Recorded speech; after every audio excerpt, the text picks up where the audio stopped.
नमस्कार दोस्तों, मैं डॉक्टर मेघा शर्मा, एक होम्योपैथिक फिजिशियन हूँ।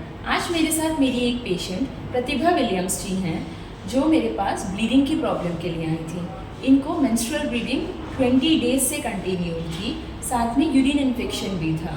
तो आइए जानते हैं इनसे इनका एक्सपीरियंस कि ये किस तरीके से ठीक हुई हैं और इनका इतना पर्सनल एक्सपीरियंस क्या रहा है। बताइएगा मैम। गुड इवनिंग, मेरा नाम प्रतिभा है और जब मैं आई थी तो मुझे काफ़ी सीवियर ब्लीडिंग था।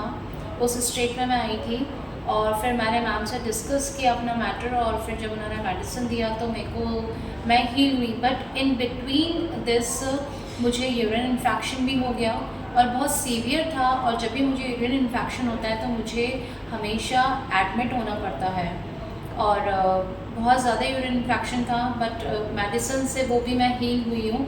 इन बिटवीन हमने दूसरे डॉक्टर्स को भी कांटेक्ट किया क्योंकि जो ब्लीडिंग था वो रुक नहीं रहा था। तो डेफिनेटली ऐसा होता है कि हम लोग दूसरे डॉक्टर्स को जाते हैं एक बार सेकेंड ओपिनियन के लिए। हम लोगों ने भी वही किया और डॉक्टर ने मुझे उस पर ऑन प्रिस्क्रिप्शन लिखा हुआ है कि आप एडमिट हो जाइए, आपका ऑपरेशन होगा। बट जैसे ही हम बाहर आए तो we discussed and we think about it कि हमें इसी चीज़ को कंटिन्यू करना चाहिए।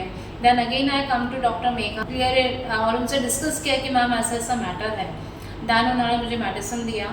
इसको हील होने में 10 to 12 डेज लगे हैं, बट मैं परफेक्टली हूँ, पूरी तरह से हील हो चुकी हूँ और मेरा जो यूरिन इन्फेक्शन था वो भी ठीक हो चुका है। इस बीच में डॉक्टर ने मुझे रेस्ट करने के लिए बोला था, बहुत वीकनेस थी और पहले तो मैं कुछ काम भी नहीं कर पा रही थी। लेकिन जब ये मेडिसिन शुरू किया तो मैंने अपना जैसे डेली रूटीन का जो हमारा काम होता है, पूरा घर संभालना, वो मैंने पूरे अच्छे से मैनेज किया, अच्छे से हो पाया वो मेरे लिए। और जो वीकनेस था वो भी मेरा ख़त्म हो गया है ड्यू टू दिस मेडिसिन। और मुझे पूरा जो ट्रीटमेंट मिला है, मुझे I am all right and I am satisfied with this treatment. Thanks to. Thank you so much ma'am.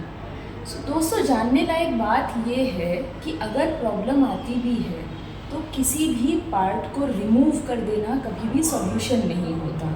आप लोग देखिएगा, आपके स्क्रीन पे रिपोर्ट्स डाल देंगे। मैम की ब्लीडिंग बंद होने के बाद में सोनोग्राफी भी करवाई है, दैट इज़ परफेक्टली नॉर्मल।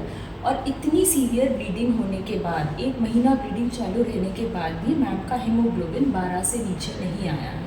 तो ये बहुत मार्केबल चीज़ है जो हमें समझनी है कि हम क्योर किसको बोलते हैं। क्योर वो होता है जो आपकी अंदर की स्ट्रेंथ को बचा के रखे ट्रीटमेंट के साथ में। अगर आप ट्रीटमेंट ले रहे हैं और आपकी स्ट्रेंथ जा रही है, आपकी स्ट्रेंथ पूरी नहीं है, आप काम नहीं कर पा रहे हैं, लेकिन ब्लीडिंग स्टॉप भी हो गई है, तो वो ट्रीटमेंट सही नहीं होता। उसको हम एक परफेक्ट क्योर नहीं कह सकते हैं। Thank you so much.